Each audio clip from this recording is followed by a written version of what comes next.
Good afternoon. My name is Eru Hill, and I'm with Machine Phase Systems, and I'm here to give a presentation. It's dark at the bottom. The MPS approach to direct path APM development.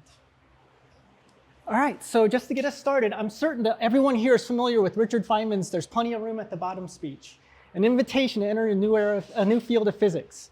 This, while extremely influential to us, this lecture went unnoticed until the 1980s. So if I fast forward a bit, in 1986, Konrad Schneiker proposed using STMs to realize Feynman's vision. He coined the term STM-FM, and what he wanted to do was 3 experiments. First, he wanted to use an STM tip to form a chemical bond. Second, use an STM tip to cleave a chemical bond. And third, as I've emphasized here, use an enzyme or synthetic catalyst adsorbed on an STM tip to make and break chemical bonds. Well, we want to do that too. So how do we want to do this? What model are we following as far as startup space goes? And that model is SpaceX, because, well, SpaceX is known for lots of rocket tests. They blow up lots of rockets. Why do they blow up lots of rockets? For fun? Do people pay them to blow up rockets? No, they do it because of iterative design. Every rocket launch, every time they blow up a rocket, they're getting reams of data. And what this data allows them to do is to refine their design, make better rockets, and completely revolutionize research and development in the aerospace industry. We at MPS, we want to emulate that model. All right? What we want to do is we want to take the SpaceX philosophy of a hardware-rich environment where we have lots of test articles, and we can test them until they fail. And we want to do that by investing in analytical methods and experimental facilities. And key to this is supporting parallel development of mechanosynthetic systems. So what are we saying we want to do? We're saying that we want to enable APM design loops. And so we've distilled the lessons of SpaceX into 3 principles for our organization. Once again, generate abundant test articles and be willing to risk them to gain information. So if the probe crashes, it crashes. We want to instrument everything and collect data everywhere. And then third, we want to maximize the velocity of feedback-driven experimentation. We want to be able to turn this design loop. And by the way, if you're dealing with nouns, it's this design loop. You've seen it in other presentations here, but you're cycling. You get an idea, you build a prototype, you get data. Or if you're dealing in verbs, you build, you measure, you learn. All right, but can we do this? Does this even make sense? Because last I checked, rockets are not molecules. And so let's compare and contrast. And I'm going to go ahead and say, like, it's my bias. I think rockets are bright. I think molecules are dark. So yeah, rockets are big, and molecules are small. When you're fabricating a rocket, you can measure all the pieces, and you can know how they come together, and you can know what rocket you're building. When we're synthesizing molecules, we can measure every single intermediate in that synthesis to ensure that we're making the correct final product. But so far so good. But boy, you can measure observables when you're operating a rocket to high signal noise and high precision. But for the systems we're interested in, monolayer and submonolayer concentrations on surfaces, the observables are difficult to measure in real time. They suffer from low signal and noise because literally a quadrillion molecules per square centimeter, that's our max signal.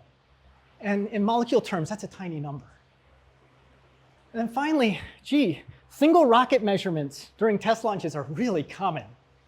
But single molecule measurements are difficult, and they suffer from very low signal and noise. And if we're building things on a nanoscale, we need to get good at not just submonolayer, but also single molecule analytical methods, because we can turn this loop all we want, but if we're not making the measurements and getting the data, we're not yielding information to refine our models. So yeah, going back to Konrad Schneiker's vision, you know what? STM does not see atoms. STM sees density of states. If your atoms or molecule of interest has states at the potential that the probe is probing at, you'll see a blurry blob. If your molecular atom of interest does not have states at the potential you're scanning at, you don't see anything. And so here's an example from the literature where the authors go to some effort in the text to get this point across, that the molecules aren't dynamic, they're not moving, they're frozen in position. You just can't see them because they don't have the right density of states for the potential they're scanning at. I could make whole presentations on this. I actually have. And it turns out you can go through the literature, and there's some really clever titles in the literature covering this issue, this problem. They even go back and forth with these clever titles. So what do we want to do? We want to improve on Conrad Schneiker's vision. We want to make functionalized Q+ probes for our first key milestone. This is our first product. We want to take pre-existing 4th generation Q+ sensors, and we want to append to them macroscopic functionalized probes that possess microscopic tooltips that are competent for mechanosynthetic transfers. And we believe that the development of functionalized probes will enable parallel development of mechanosynthesis with a wide variety of surface molecular systems. And that's what we're doing in parallel to this product. We're developing the molecules and the surfaces to utilize this product. So how do we succeed? And I'm going to come back to the example of SpaceX. What does SpaceX want to do? They want to build a sustainable colony on Mars. This is a massive, ambitious, multi-decade engineering effort. How are they going about this? Well, let's see. They identified their key blocker. They grabbed that bull by the horns, and they said, hey, let's lower the cost to orbit. Awesome. And here you can see some examples of some products they've developed in order to realize their technology focus. And what have they done? Well, it turns out they've picked up some commercialization opportunities along the way. They launched satellites. They take our astronauts to the ISS, and they develop Starlink. And so all of this is in support of their long-term goal, a sustainable colony on Mars. MPS's goal is scalable, advanced, atomically precise mechanosynthesis. This is a massive, ambitious, multi-decade engineering effort, just like a colony on Mars. How are we doing it? Well, we've identified our blocker. It's dark down there. It's hard to get information. What are we doing? Well, we are focusing on new nanoscale tools and sensors. And you can see here, for our product pipeline, what we're anticipating. First off, mechanosynthetically competent Q+ sensors. But we want to get into quantum sensors. We want to get into small-scale nanodevices. We want to build the tools to get the measurements so that we can enable these design loops. Yep. And so, yeah, we're interested in talking about anything nanomachine related. But I have here a few technical topics, not a complete list, that we're very interested in. And most importantly, what we're interested in is networking. We need to do academic outreach, because the people developing the tools that we need to further on into products are in academia. We're also looking for industry partners, other interested organizations. And we want you to know that we plan to be open and collaborative. We want academic groups utilizing our molecules. We want to make molecules, give them to academic groups, and we want to see those molecular studies published. We believe that scientific success does not come from working in the dark. We are not a secretive organization. And with that, thank you. Awesome.